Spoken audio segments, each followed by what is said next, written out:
Baylor Bears on their home floor, set to take on the young Cats from Kansas State, looking for their 5th road win in conference play. Go in Waco. Opening tip spiked down and controlled by Dariano to run the offense for Baylor. Talia Scott can't leave her open because that's what she can do. 4 seniors in the starting 5. Van Geitenbeek runs the show. Kirsten Johnson, excellent shot blocker, 2nd in the Big 12 in blocks, and what a great start. As well as the defensive rebounding that allows Baylor to get out and run. Garcia sees an opening. She does this very well. Coming off an off game for her. Lost the basketball, and here comes Van Geitenbeek. Dish and put up for 2 more by Kirsten Johnson. Last time out. And they've got a couple here early.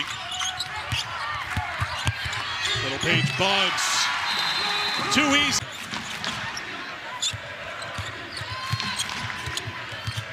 Four freshmen on the floor right now for K-State. 4 freshmen and Classens. These defensive rebounds and try to score before Baylor's defense gets set up. That time they can't. Classens couldn't get it on the double pump. Harrod, who's been an excellent player for... It takes time to adjust as Garcia gets the steal to the college level, and it's always hardest for the point guard. Garcia took a little time, but I feel like in the last month and a half, favorite post in this league. Such a great athlete, quick leaper, and I think Foy is just such an energy player off the bench for them. The upside is very bright. 18 in the 3rd. Good bounce back after really getting blown out by Texas Tech by 31 in the previous game. Spicer, good shooter, knocks down the back end Little Paige Bugs. One thing we've seen from Spicer so far in her brief K-State career, she is not afraid. Heel cleans it up and puts it in. To them, the shot clock winding down at 5. Little Paige Bugs, tough shot. Followed her miss, put it in for 2. Average off the white miss. Little Paige Bugs with the spin, the finish, and 1. Chance for a 3-point play. You brought that up to her. What was her response? She says, I believe destiny's in our hands. We just got to take care of business. But Baylor's not that far back. When you look at how many teams are in the field right now for the Big 12, that was a push-off by Spicer. Pointed out today to Nikki Collins, she didn't need a reminder. This is a team that always builds towards the end of the year, it seems. As Nelms into the game, couldn't get it to go side. And they are a difficult matchup. They've got the defense, but the pieces offensively this year are making them so much more difficult to defend. Fauntleroy's got 4. She'd be one to watch. Good shooter. Here's Garcia. Classens, oh, great job by K-State as they find the freshman 2nd. There's Garcia with hands to start the 2nd quarter. Well, first of all, Carter, thank you for your service. And I've always felt like senior nights, yes, we celebrate the athletes, but I think it's... He's playing out here with a knee brace on, wrapping up her college career, trying to make it 3, and I love how that all worked out. And the rebound pulled down by Little Paige Bugs. That's her 7th rebound already. Yuting Dunn into the game, number 7 for Baylor. And Harrod. Heel open look for 3. K-State needed that, and they got it. Tess Heel. Caps transferring in from Stanford. Van Geitenbeek defended by Garcia. Wild shot, but good finish. Harrod back quickly the other way to answer for K-State. Great heads-up play there by Garcia to see that it's just to clog up the paint, maybe to help with some of the rebounding. Harrod so active, gets a hand in there and gets a steal. Sides look away to Harrod. Good work by...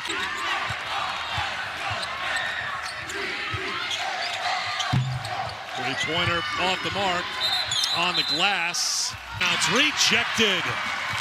Johnson gets there for the block, her 52nd this season. Little Paige Bugs determined to get to the basket. She'll get to the line. Showdown on ESPN, 6th-ranked LSU. They're in 4th place in the SEC. Same in a row. They have dropped out of the top 25, so they'll be looking for a bounce back. At the PMAC Thursday, you'll see it's cross-state rival Vanderbilt. Heel will launch a 3. Little too strong. Foy got boxed a little aggressively. Heel in transition. Gets it back. She'll try another 3. Can't get it. Look who's on the offensive glass. Foy, as you said, great motor. Keeps.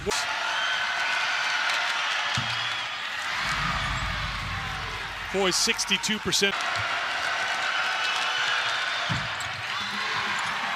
Comes up empty at the line. When you look at the numbers for Baylor this season, they're shooting 41% against man, just 35% against the zone, and it has been listeners just use shoveling snow as cardiovascular work. Here's Johnson on the turnaround. Too much of a work. Scott, easy call for the official. Dunn, good move to get free for two. The bounce play, first points.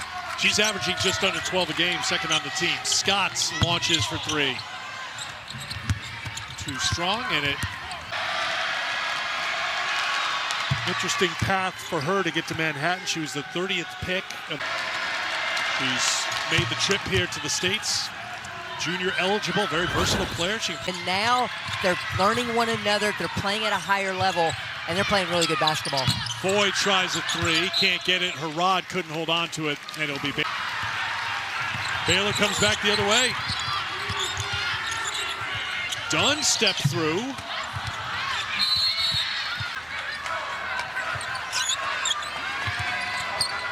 Scott will launch. 11 to go on the game clock, but she saw an opening and took it.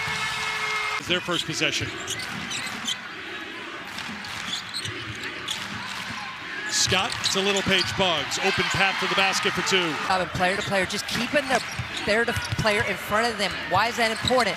It means that K-State can't drive and kick for those open looks. Good feed. Class. Brandy has 8. Fauntleroy will launch a three. She can get that part of her game going. Baylor could. She's really fighting it over there. So Spicer has come on, picked up 2 fouls in the first quarter.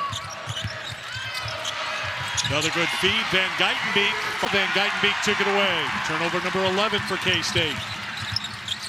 Dropped it back. Fauntleroy looking for another three. Bella Fauntleroy maybe heats. Good job defensively by K-State. Can they turn it into offense on this end? Spicer will launch from deep again. We saw that earlier. Offensive rebound and a second chance here for Baylor. Fauntleroy open look. 11-0. Garcia.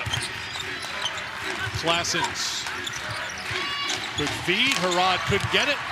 Times it perfectly to get the block. 5 on the shot clock. Heel. Very crafty. She can create with this season. Talia Scott drains a three. Just the 6th.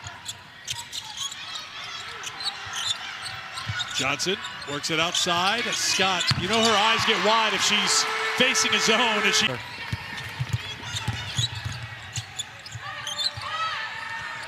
And Geitenbeek, Scott calling for it and hitting again.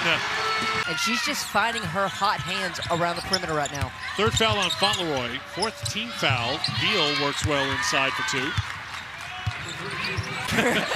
That's one of those where the coaches kind of act like they don't see anything. Markayla Johnson just into the game. She's not shy, tries a three. Little Page Bug. Big game in the Big 12 on the men's side this season. And women has been a consistent thing. Spicer banks it in. That one's thrown away by Baylor. Here's Foy. Foy shows a little speed, and Little Page Bugs shows a little defense. Been disruptive as well and not allowing good looks. Scott couldn't get it. Well, remember, Baylor, their 3-point defense.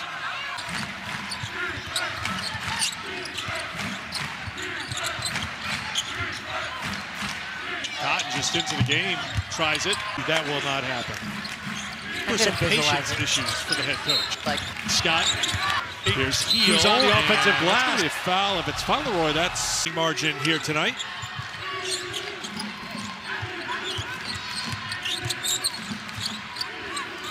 Johnson with the left. 35% against.